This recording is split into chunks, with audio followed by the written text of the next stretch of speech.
All right. Good evening, everyone. I want to first start by thanking everybody for checking in and coming and hollering at you and spending a little time with me while we discuss some pressing issues, the things that affect our lives every single day. Today, man, we got something to talk about, y'all.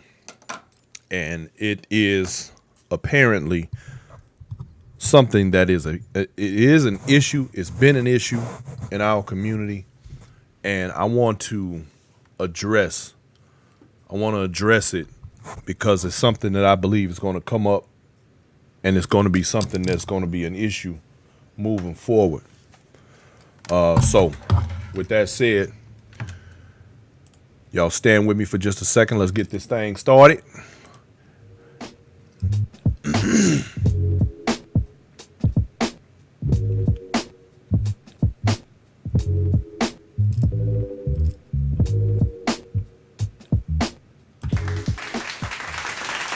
All right. Hey, Val, thank you for checking in. I see you. So you posted a 3D picture of the book. I appreciate you very much. Thank you. All the publicity that I can get, I will accept. I ain't going to turn down nothing but my collar, as they say. I see you, Alicia. Thank you for checking in. Hey, look, it's Poppy. She even checked in. Hey, y'all. Val, listen, I'm going to start by saying to you and a few others, because I get jumped sometimes, and I know my timing is a little bit off today. Last couple of days, I usually start around 6, but the last couple of days, it's been a lot happening, so it's been 7 o'clock.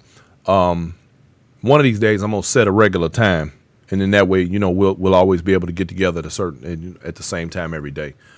I really had no intent initially for this thing to become a daily show, but so much stuff happens every single day that I just feel compelled to give my perspective on it so that we can, as a people, try to add some clarity or get some understanding so that we can sleep at night. That's not a bad thing.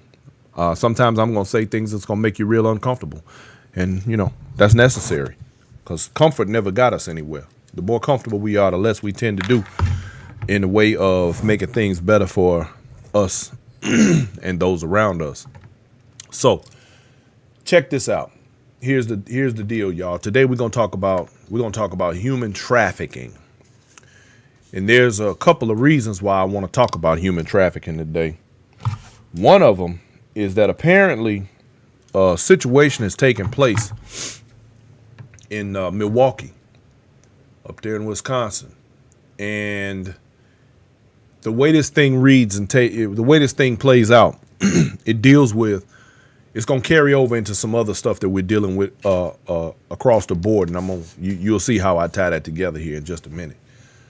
All right, so apparently 3 people have been shot in Milwaukee surrounding what appears to be or what they're investigating as human trafficking. So right off the top, let me say this. I'm going to tell y'all something that I'm tired of a lot of things, but I'm gonna tell y'all one thing that I'm tired of. I'm tired of our black women being relegated and automatically people automatically assume that because black women have the persona of being strong, because black women were once treated as property, sort of like cattle, and they treated the birth of black babies from black women the way they do of livestock and things of that nature, and moving through history, having dealt with the Henrietta Lacks of the world, where her DNA and her tissues were used to help in the fight against cancer, but of course without her permission, which by now today's standards would be a HIPAA violation. And if you don't know what a HIPAA violation is, that's when your doctor or someone who knows about your medical condition within the medical profession provides information about you to someone else without your permission. That is highly illegal, and it is something that in recent years they have worked overtime to try and curtail. But I'm tired of my sisters being held to a standard that other women in this world are not held to. It's automatically assumed that because they're black women that they're strong, because they were able to give birth to babies and still pick cotton and give birth to babies and nurse other people's babies. And the list goes on and on and on and on and on. Good evening, Regina, and I see you, Valencia. Thank y'all for checking in. These perceptions, which also are stereotypical and play into the perceptions of the way the rest of the world views us as a people and views black people in general. And it kind of goes into the same vein as when you see a black man, the blacker he is and the bigger he is, supposedly the more violent or more dangerous he is. This is how the police often treat us, varying or by color.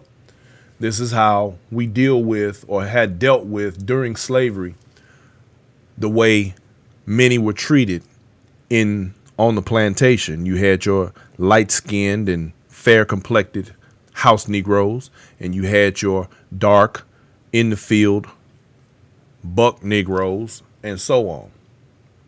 So with that, we still, unfortunately, are judged oftentimes by our appearance. Of course, we know that because automatically we judge by our skin color. So what ends up happening is this.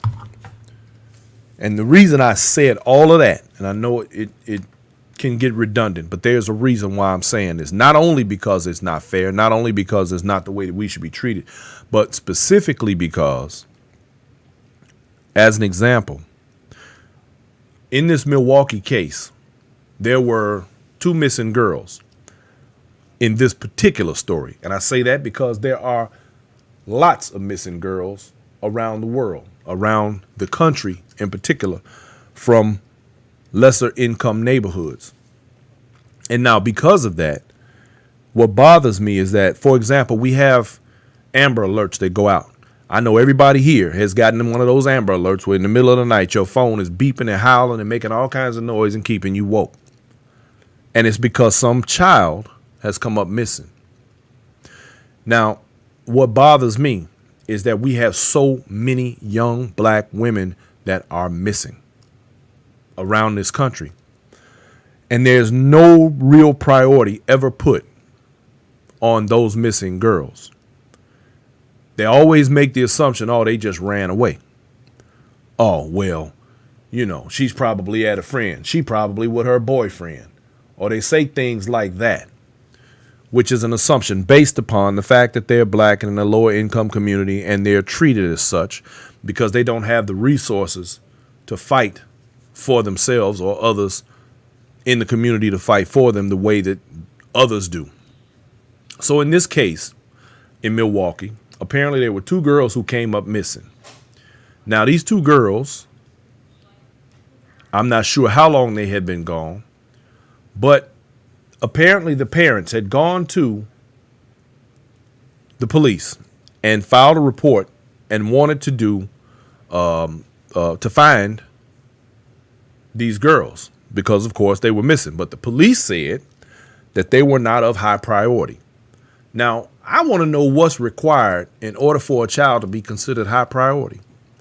If they're a minor and they are underage, a minor, and their parents are saying that they're missing, that they need help to find their child, I don't think anybody has the right to tell that parent how they feel and that their child is not a priority.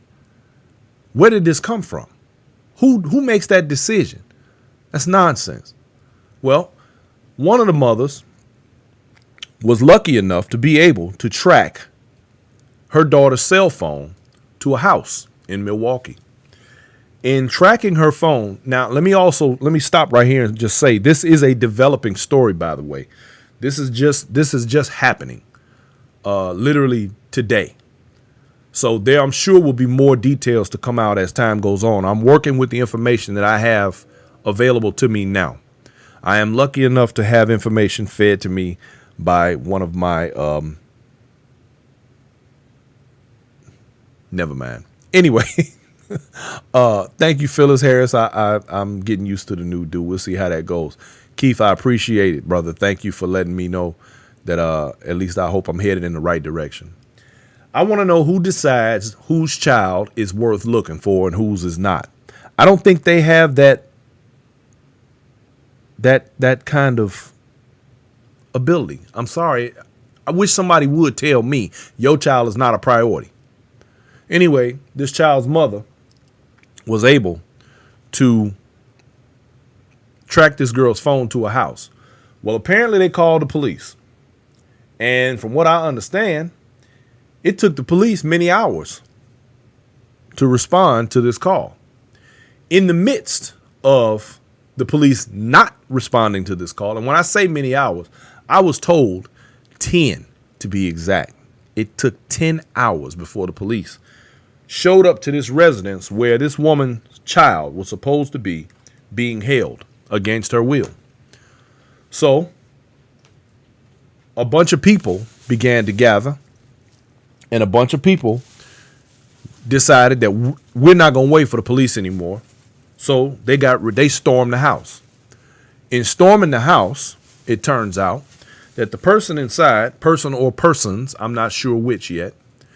Also, it is noted that supposedly, allegedly, this house is the home of a known pedophile or sex offender.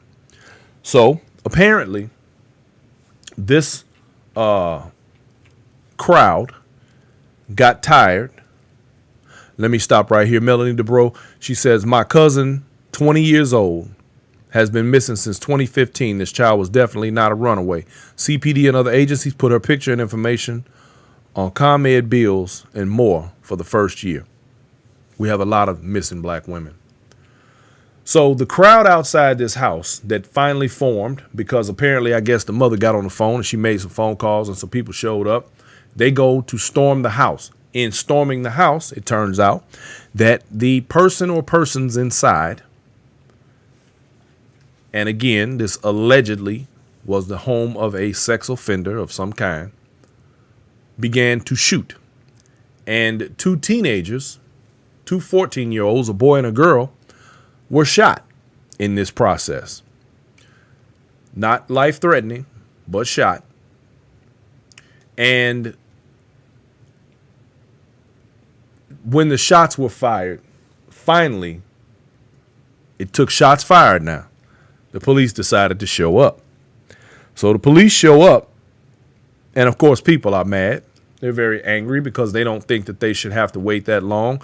They should not have to wait for services rendered by civil servants who are supposed to be doing a job. But once they got there, they were, of course, they were met with angry people.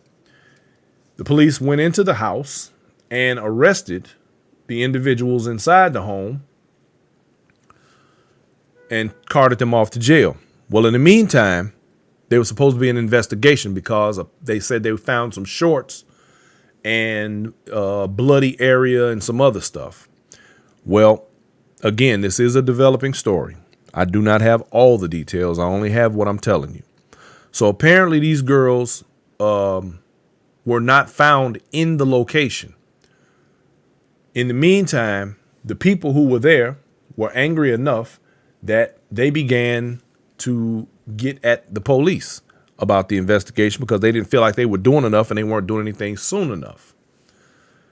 So from there, the people felt like they should do their own investigation. Well, it turns out that shortly thereafter, they did locate the girls at another location.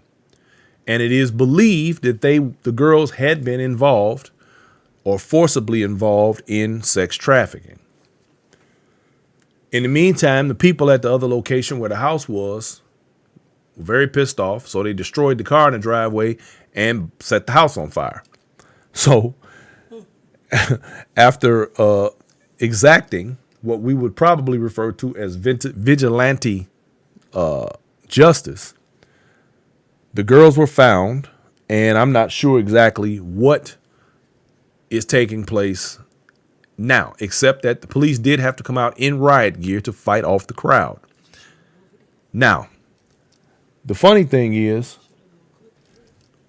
we don't know anymore. I don't know anything. I don't know anymore really too much about it. But Here's the important part about this story as it pertains to what we're talking about today. We're talking about human trafficking, but we're not going to talk about it completely in the vein of what people are calling human trafficking now. And I think that's just a fancy name they put on it so that they can make it seem like anybody that's being held against their will is being transported across, like they show you in the movies where they're buying the princes in Saudi Arabia or something are sitting around buying women and selling them off to other countries or something. I don't know. Hell, they might be for all I know. But anyway, here's the rub. Why does it take that much effort for a young black person? And see, this goes right back into how we discuss the injustices that take place as it pertains to being black in America. Because here we are in this country expecting to receive an equal amount of justice and an equal amount of treatment from the authorities and the powers that be, yet again overlooked. So these young women unfortunately suffer on a regular basis in this country. I happen to know of a woman who came up missing. Now it's got to be almost 20 years. And they've yet to find her, a body, anything. And that is a disturbing idea. I believe it was 2009 when that happened. And for me, that's a very disturbing notion that people can actually come up missing and nothing ever be found of them, or just gone, just disappeared. So anyway, when we start talking about the injustice of the way we are treated or should I say socially, when we're dealing with others and their perception of us and the way that we want to be treated. Again, like I've said on previous shows, and y'all have all heard me, we're not looking for anything special. All we want is to be given just due. Dennis McCullum says, yeah, the Brantley sisters. Absolutely. And that was in Chicago, if I'm not mistaken, right? Okay. So these are the things that we have to deal with in regard to that level of the human trafficking part. But here's what I really want to get into. Here's the real human trafficking. Now, I'm going to put this up here right quick. Y'all know I do my shameless plug, Black Factor. Get your copy, bmforbes.com. We got them for you. And let me also say to y'all right quick, too, because every day after I'm done, when I do these shows, I have somebody say, daggone it, I missed it.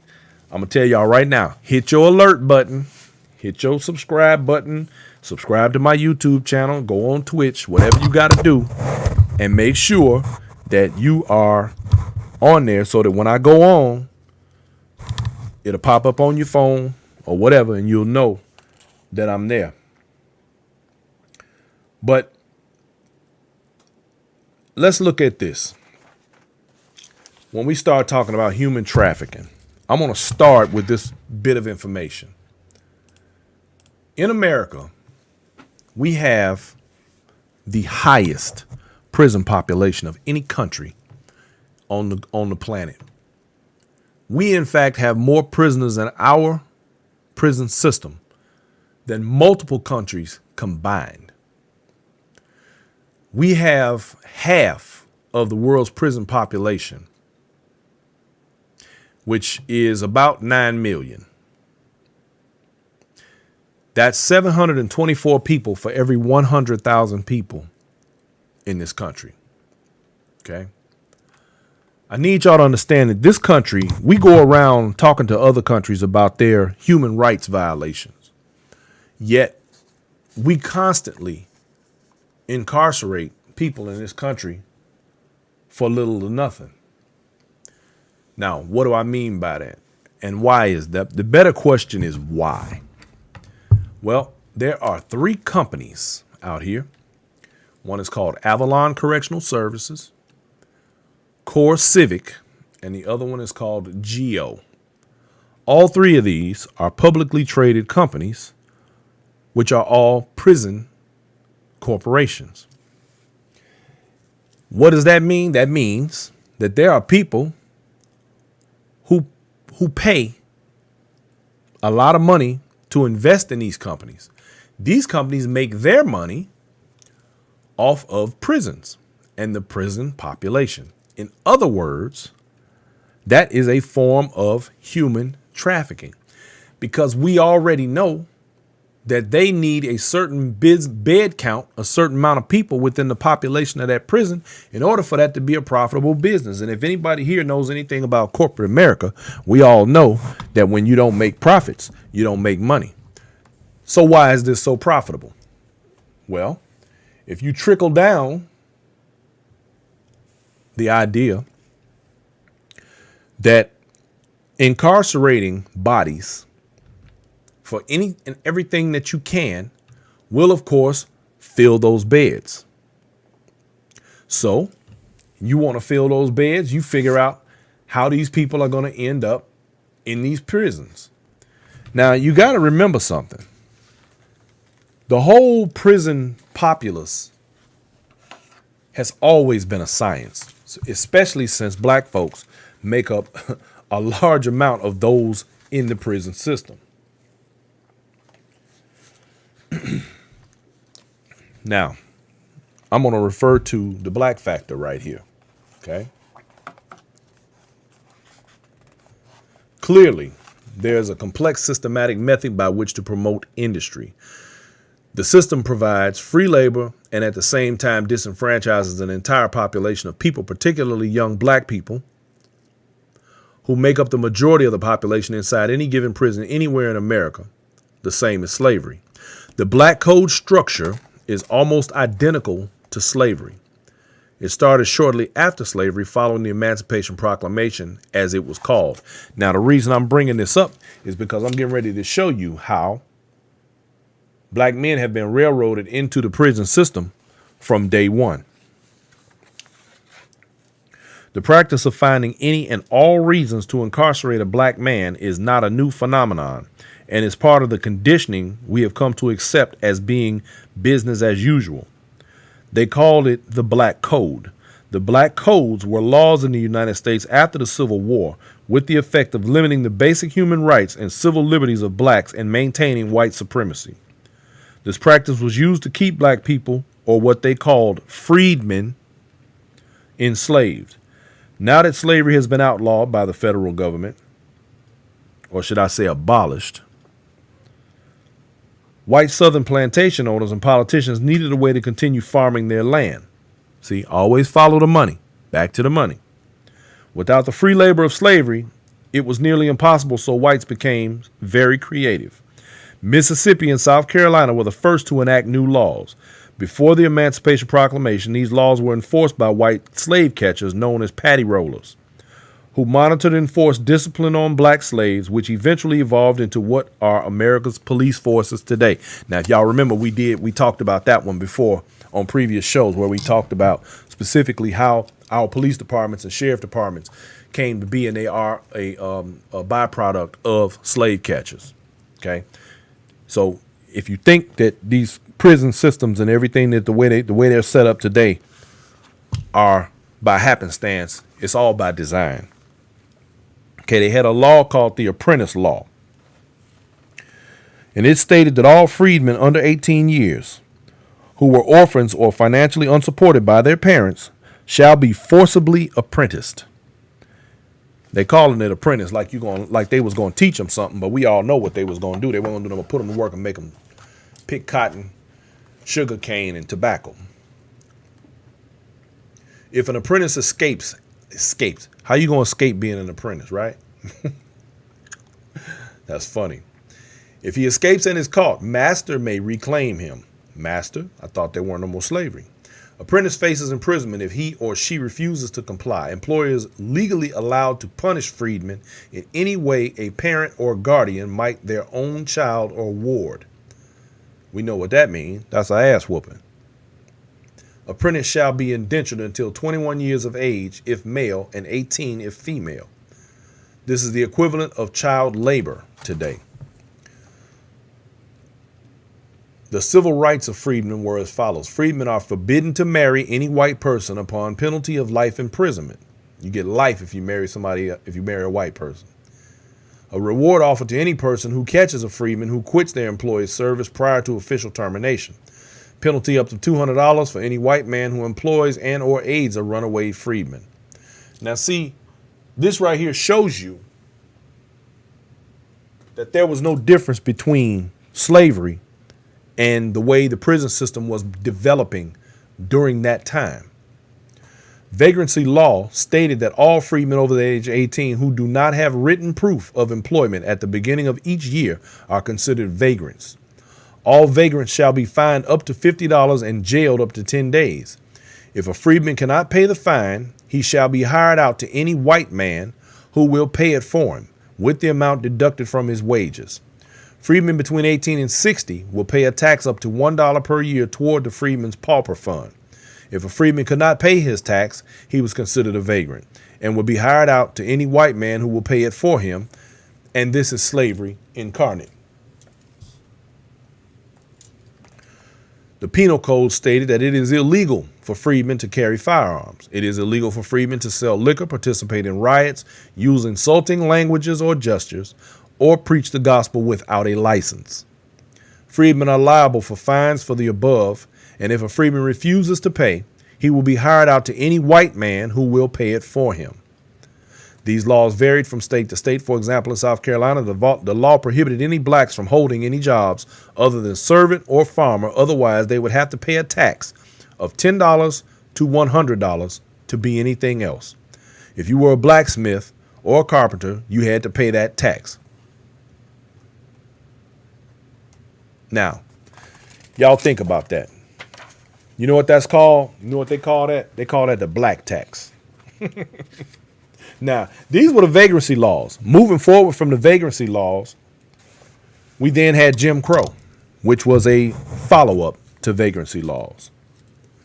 There's a law out here, some legislation to keep you from doing anything, which brings us back to the two young men in Oklahoma, in Tulsa, who were arrested 2 weeks ago for jaywalking when there weren't even any sidewalks. That was the excuse used by the patty rollers, the slave catchers, the sheriff's department, to lock them up. And that is partially human trafficking. That is human trafficking. Okay? Now, the prison pipeline is real. If you think about the fact that you have these three publicly traded stocks, remember, Geo, Core Civic, and Avalon Correctional Services. These are all publicly traded. Now, how do you suppose they figure out where they're going to build their newest prison? Well, I'll tell you. They go back and they look at the reading scores of fourth graders in any given area. When they do that, they determine how poorly they do.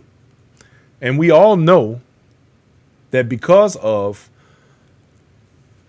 the redlining, see them show you how this ties together. We go back to the government-sponsored redlining that took place right after World War II that created the hoods that we all live in today. And of course, when you put everybody in a hood like that together and you limit the resources, you raise the crime rate automatically. At the same time, you keep a certain amount of dollars out of the school systems in those poverty-stricken areas because they are not generating the tax base that allows the money. Now you have children that are not learning on the same level as others. So guess what? We're going to stick a prison down the road here, about 100 miles, just far enough away so we could charge enough money for them to come see them. Far enough away so that we can gerrymander and use their numbers in the census in order to bolster our numbers and gain more financial backing from the federal government in these areas that are not poverty stricken, thus padding our pockets even further. And then you have the fact that knowing that you have somewhat illiterate children growing up in a poverty-stricken area with little resources, they're going to be crime. Because as they say, and I'm going to say this again, they become the crabs in the barrel. And we tend to despise crabs in a barrel, but I want you to not despise crabs in a barrel, because I need you to understand that it is not the crab's fault that they are in the barrel. Someone placed them there.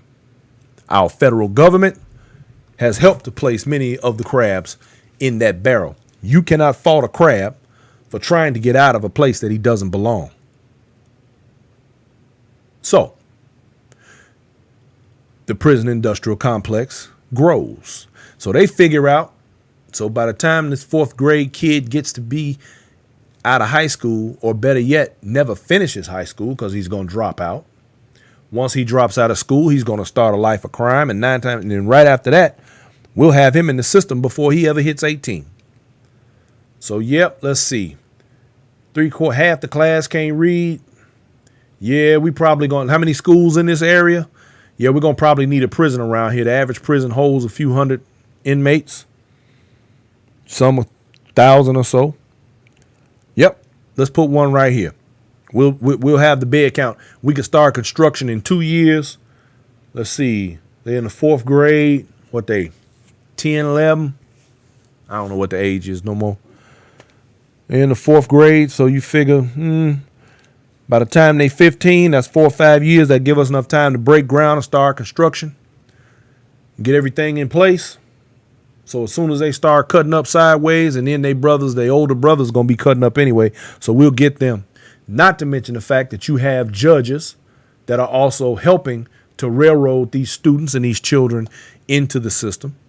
Then you have the plea bargaining that goes on. Nonviolent criminals or nonviolent offenders being railroaded into a system at a very young age.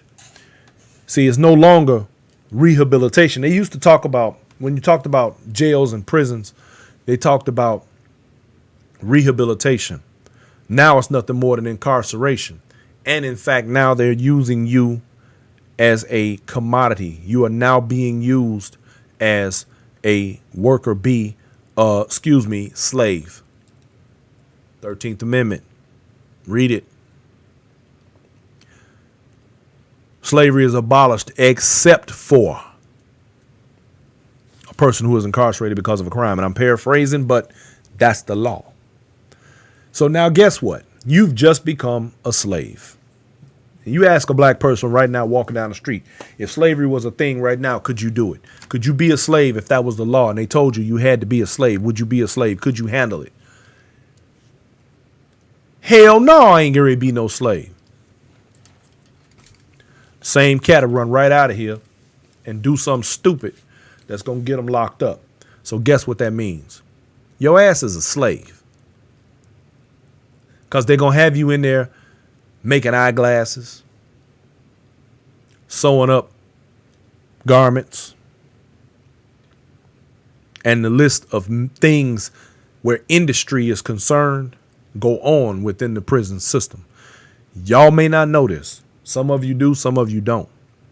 But trust and believe, whole corporations have products manufactured, made, and assembled inside prison walls every single day. Don't believe me? Look it up. I tell y'all all the time, don't believe nothing that I say. Look it up. Jaquilla, cheap labor, free labor. The same way this country was built.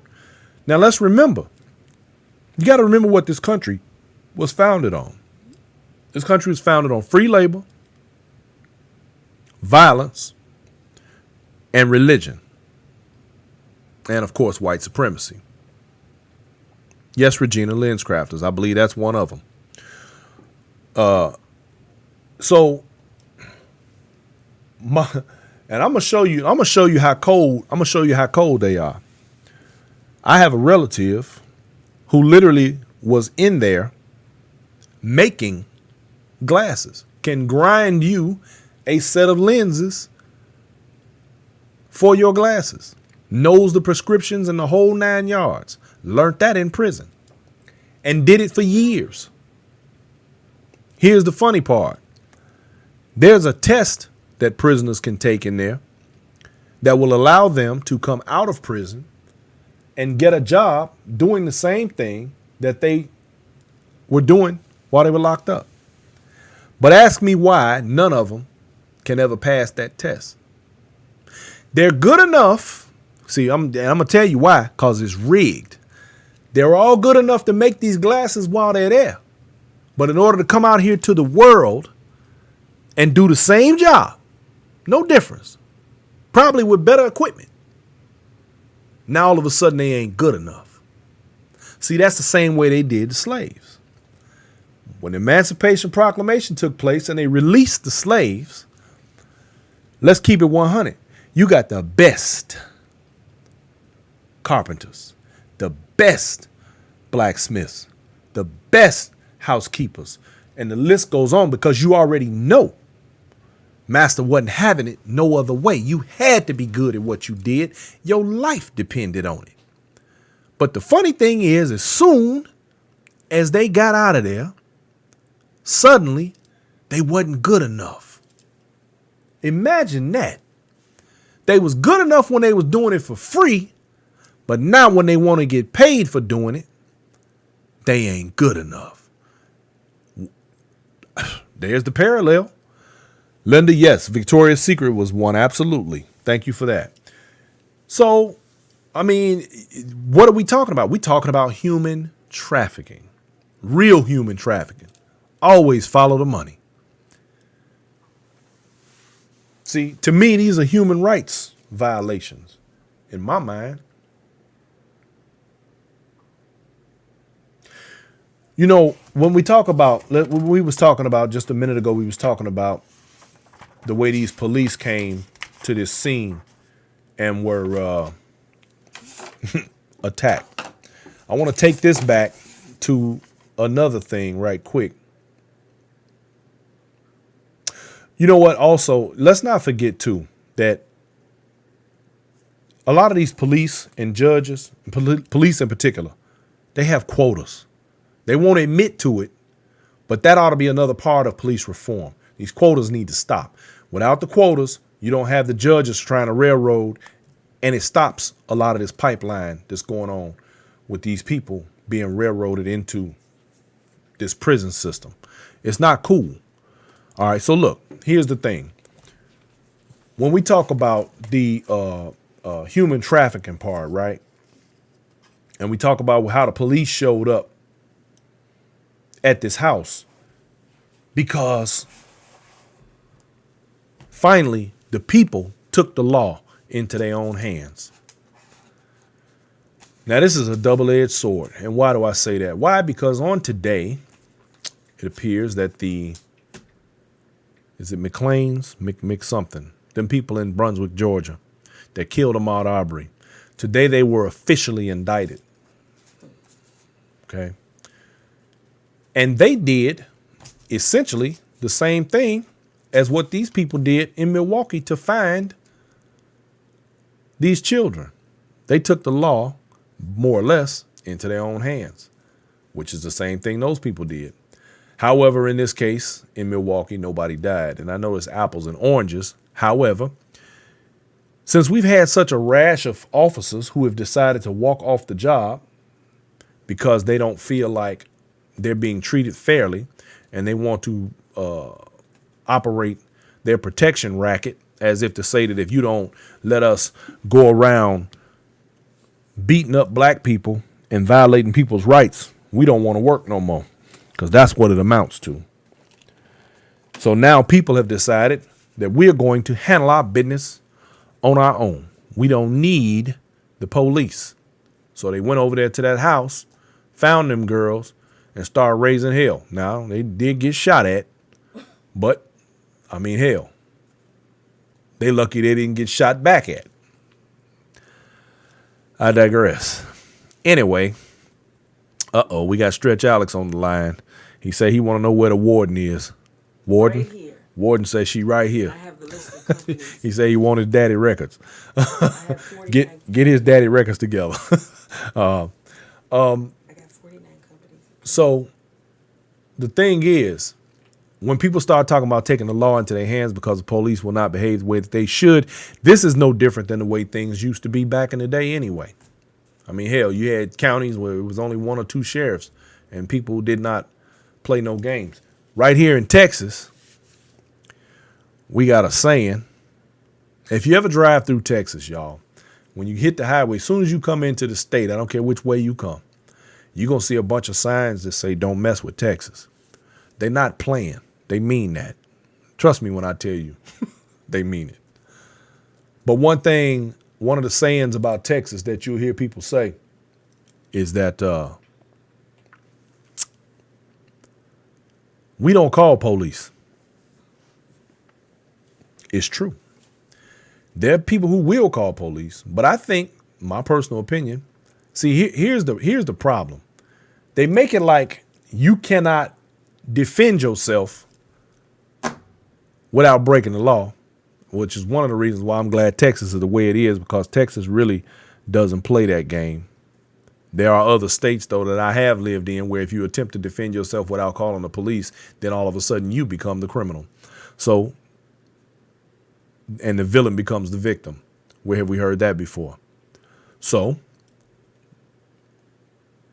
when it comes to us as people, as black people, specifically in light and on the heels of everything that has been taking place, I do feel that we do not police our own communities enough. We need to get back to a time where things get dealt with. When I was coming up, I grew up on 79th Street in Chicago. And that is known as, if you ever hear people that are from Chicago say something like, yeah, we're going to be over there on the 9. Stretch talking about they shooting. Yeah, I remember that too, Stretch. And people get, and they talk about, if you ever hear people say something like, we're going to be on the 9. Well, the 9 is where I grew up.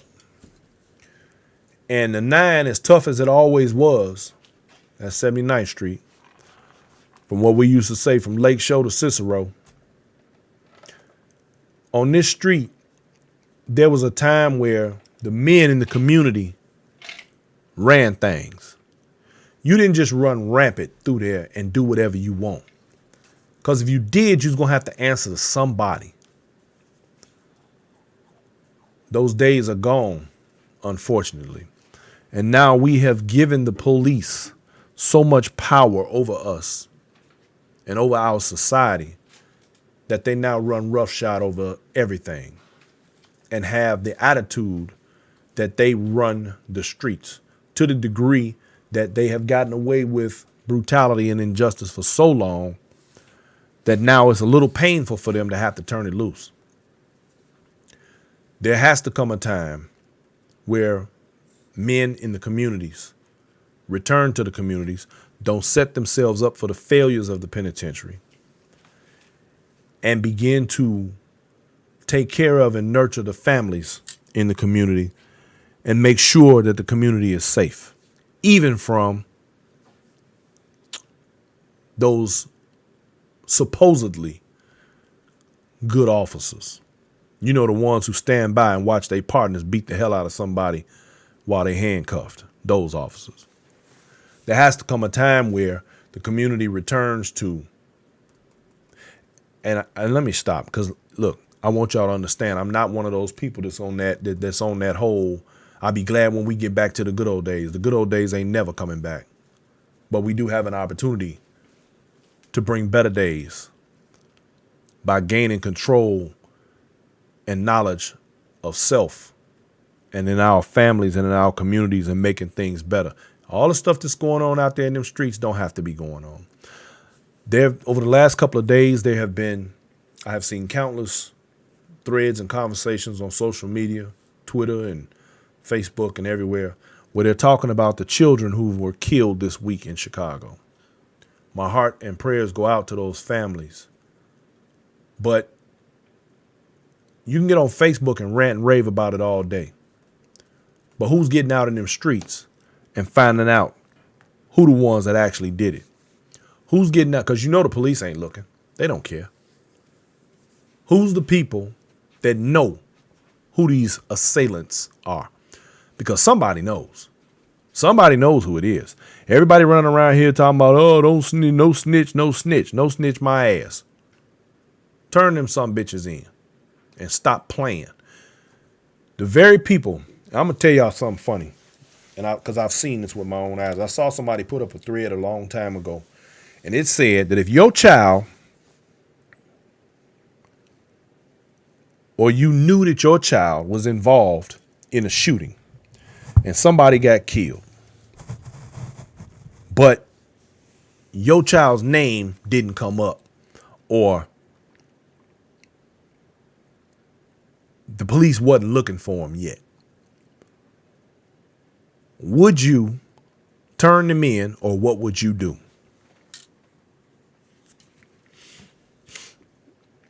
Now, that's a tough question for some people. We love our children and we don't want to see anything bad happen to them. But there's a thing called integrity. And if you don't have enough integrity to tell your child to get his shit together and handle it and get up on his responsibilities about that, then I suspect that they're going to think that it's okay to commit these crimes and do the things that they do. And then you'll be the very one complaining on Facebook and all over social media, hollering about it's bad out here. They need to do something. Who the hell is they? You are they. If you're not prepared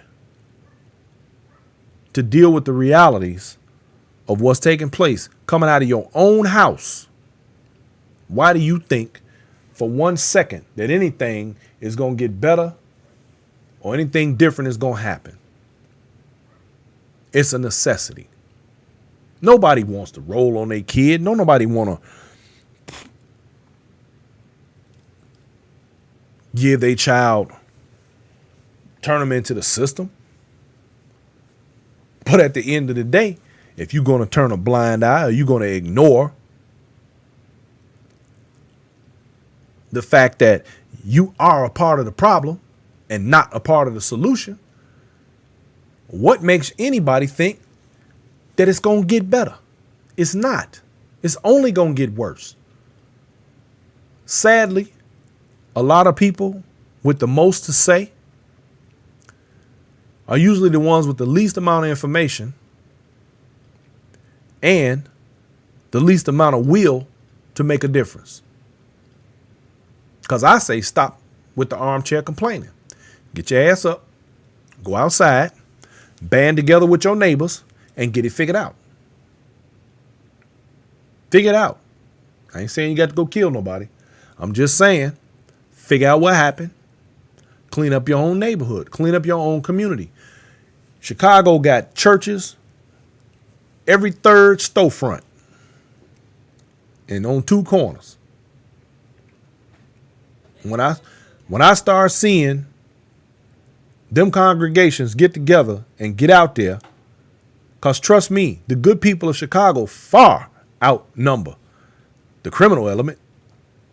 When I see them people get out there and start deciding that they want to make change, then so be it. Until then, I don't understand what you got to complain about. You either going to do something or you're going to sit there. Pick one. Can't do both. So, y'all want to talk about human trafficking? That's what all of this amounts to. And the crazy part is that so many willingly buy into it and then get mad if somebody like me, and don't get me wrong, I would never do it, bought stock in one of these 3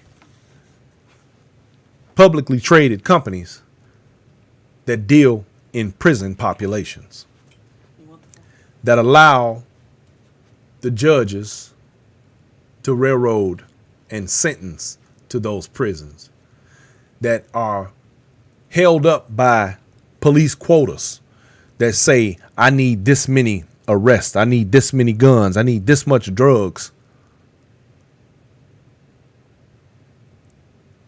All supported by us who won't even tell the truth about the society and the social climate that we live in. See, we got to stop being hypocrites. I am tired of hearing these. Y'all, let me bite my tongue because y'all know I'm about to turn one loose. I'm tired of hearing people go on and on and on about when black people gonna start loving each other, when black people gonna stop killing each other. Right around the same time everybody else stopped killing each other. When white folks stopped killing each other and black folks stopped killing each other, that's when black folk and Chinese people stopped killing each other. That's when black people gonna stop killing each other. I don't know why we supposedly hold ourselves to such a high standard in that, but can't hold ourselves to high standards in anything else. You want us to do what no other race is doing, the same way everybody want Obama to be the president of black people instead of everybody else in the country. Y'all thought he was Superman, and then you're mad now. He didn't do nothing for black people. Obama didn't do nothing. Neither did none of the other damn presidents that was before him. So now what?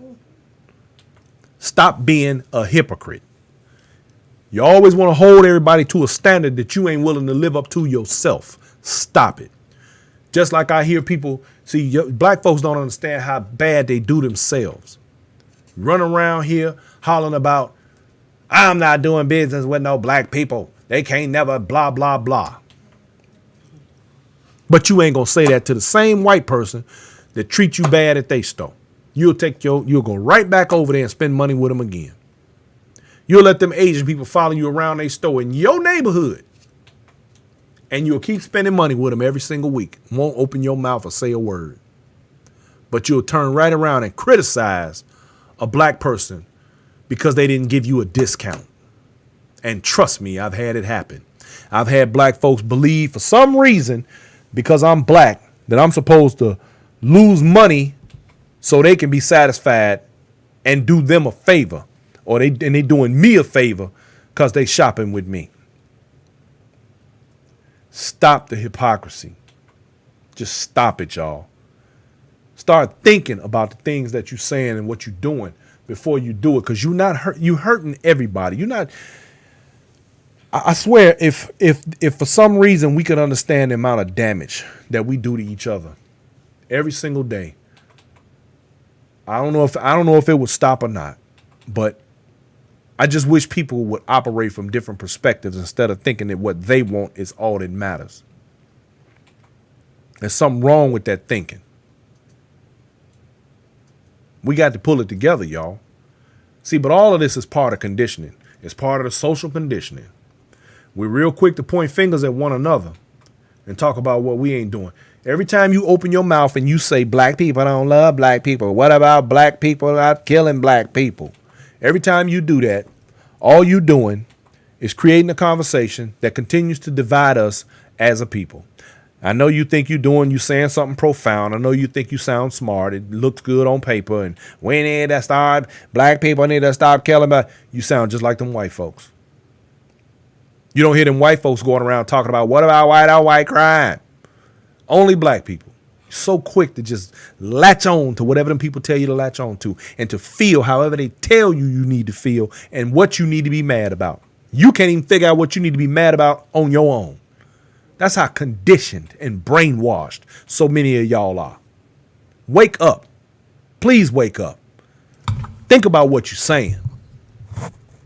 It's sad. But this is where we are. I'll never be happy until my people start to understand who they are and have knowledge of self without the trappings of assimilation to a group of people who've never meant anything well to you or yours. When that day comes, then I will be elated. Then it says they do it for the convenience because those stores are easy to get to, but in the long run, they shoot themselves in the foot. Exactly. Listen, I knew a black lady who owned a beauty supply store. These Asians who own most of the beauty supply stores went out of their way to open up another store right by her in the same shopping complex. And then they dropped their prices to just below hers. And I watched black people run to the Asian store to save 3 pennies. Not realizing or understanding that by saving those 3 pennies, they cost the community a black business, thereby eliminating the opportunity for the dollars, the revenue to circulate within their own community multiple times instead of them taking that money and taking it out of the community, thereby starving the community more of other things. See, this is when we don't understand economics. So damn smart, but don't know nothing. All because they wanted to save 3 pennies. And they thought they was doing a big thing. Well, it's cheaper over there. I could go over there. Well, guess why you can go over there? Because they practice collective economics. Because they put their money together to open up this store to begin with, give it to their cousin. Their cousin pays it off in 6 months. Now they got power, buying power from a whole nother store. So they go and open up another one somewhere else to put another black person out of business. And they buy all of their product in bulk, shipping containers full. They put their part in. Of course, when you buy it in bulk, you get it cheaper. So then they divide it all up, distribute it among each one of their stores. And of course they can sell it cheaper because they can buy it cheaper because they have collective economics. Today, I listened to a bunch of people go on about something else that happened in Chicago. One of the famous liquor stores on 88th, 89th and Stony Island got looted in Chicago. Now that place been there 60 years. Kenwood Liquor. Got looted. They say now they are not going to return to the neighborhood. They're done. They're finished. They're going to let it go. There are people who are actually upset about this liquor store not returning. I'm sorry. Is it just me or do we really need another liquor store? You got a currency exchange, liquor store, church. Liquor store, currency exchange, church, club, liquor store, church, club, liquor store. If y'all so upset about the damn liquor store closing, put your money together, practice collective economics, and reopen the liquor store. But I know you're not going to do that because you know just as well as I do that having another liquor store ain't that serious. But you can complain about it. You can jump up and down, bitch and moan, raise all kind of hell. But I guarantee you, you're not going to do it. But since you're so upset about what's lost in the neighborhood, and I said this right during those riots and afterwards, put your money together. This is the perfect opportunity to open black businesses in the black communities. Did anybody hear me? Nope. Which brings me to my final point of the night. Dig this, y'all.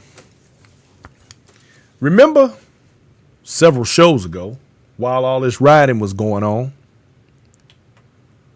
that I talked about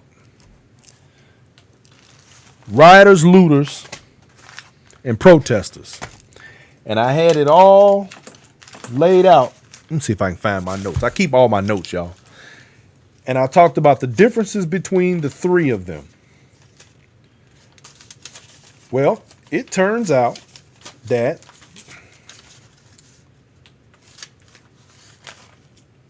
the young woman who set the Wendy's on fire right after Rashad Brooks was murdered, it turns out she's a white woman. Her name is Natalie. What? Natalie, I found my notes. Natalie, as it turns out, I think was her homeboy's side piece. Or it might have just been his woman. I think him and his wife had their differences or whatever, and he was out doing his thing, and they were separated or whatever the case may be. Well, Natalie was pissed off because y'all killed her boo thing. She set the Wendy's on fire. They just arrested her on yesterday. Natalie was salty. That's what you call ride or die. Homegirl was like, no, you killed my man. I'm burning this down. And she burnt the Wendy's down. Okay, but now, what I mean by this is this. And I said this before. We have protesters. Those are the people who are seeking justice. We have rioters. And those are your basic anarchists. You have looters, which are opportunists. You have agent provocateurs. And that's usually the police, neo-Nazis, or white nationalists. Well, a little bit of a tidbit of what you maybe didn't know.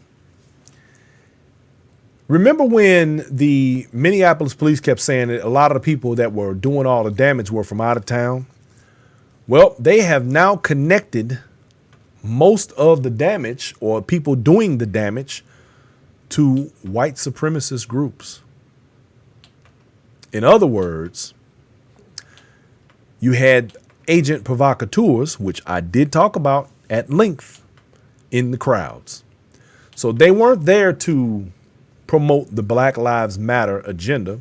And if you remember, I showed y'all a video of a white girl painting BLM all over everything. And the sister was telling her, don't do that.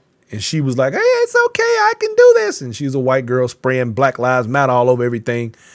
And what that was to me was a subversive attempt to give a bad name to the movement.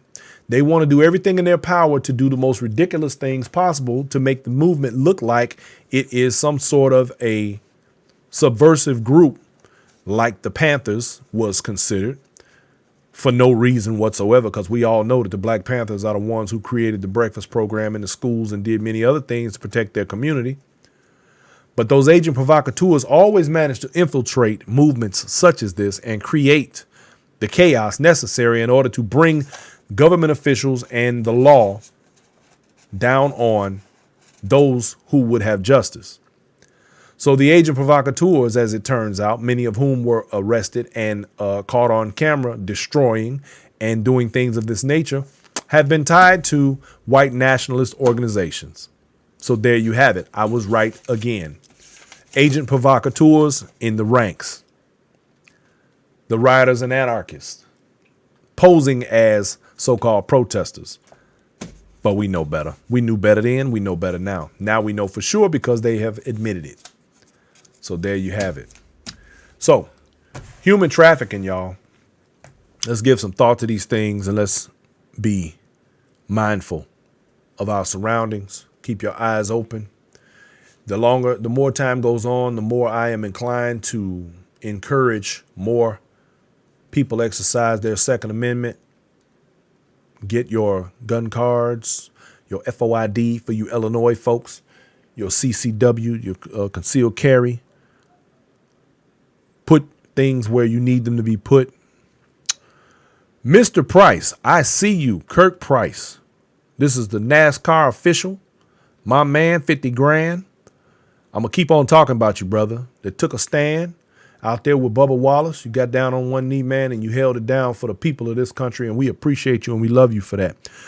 I actually was going to call you today, Kurt. I'm going to call you later on. I got something I need to discuss with you. I want you all to protect yourselves. I want you all to at least be able to protect yourselves. Many people are afraid of guns and things of that nature, but let me say this. It's better to have it and not need it than to need it and not have it. Have the knowledge, know how to use it, even if you don't. No. Knowledge is something nobody can ever take from you. Knowledge is power. Knowledge is the key, and knowledge is power.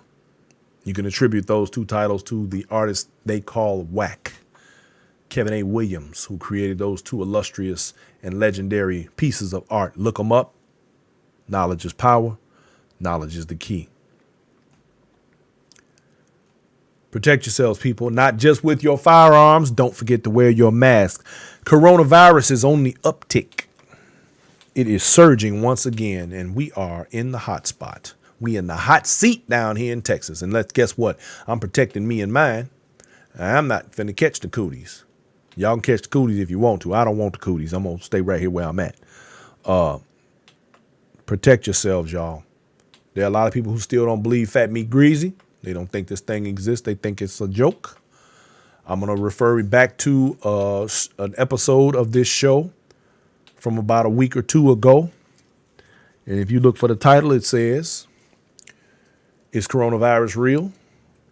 Angela Says It Is. That is the title of that show. Go find it and look at it. Watch it, because Angela's on there. My girl Angela Samuel, who gave us an extensive interview about her experience, where she told us about having been in the hospital for 75 days on a ventilator for the majority of that time, having been in a coma for 10 days with complete organ failure and collapsed lungs. And the doctors gave her 3 days to live and told her family, come on in town, start making arrangements, because she ain't going to be with us much longer. And she's with us and has told her story. So if you think it ain't real, go find that show. Because the devil is a lie. At least that's what she would say. So, cover up, y'all. Take care of your business. We got a long way to go before this is over. As far as I'm concerned, it's 2021 already. We're gonna have about 19 months in 2021 instead of 12 months, because it's 2021 already, as far as I'm concerned. Because 2020 has been horrible. It's almost over, and we done did a lot. Put y'all mask on, man. Put it on. Put it on. Renee Ford said, Florida governor is a puppet and do not believe COVID-19 is real. I think he should be tested and publicly have his results read. You know, it's funny. I saw him today on a show where he was there back in May 20th. He was on there with his chest stuck out talking about how this thing was going away and it wasn't real and blah, blah, blah, blah, blah. And now he looks like a complete idiot because his state is hot to death down there. All the beaches was open and everybody was running around. People went there and caught it and brought it back to their families and the whole 9 yards. Florida. Damn it, boy. All right, y'all. I'm about to call it a night. I want to thank you all for checking on me and tuning in and hanging out with your boy. Y'all know how we do it. Yeah, Ken, you're absolutely correct. Texas is hot like fish grease. And boy, you better wrap it up. I'm going to wrap it up. Love, peace, and chicken grease, y'all. We out of here.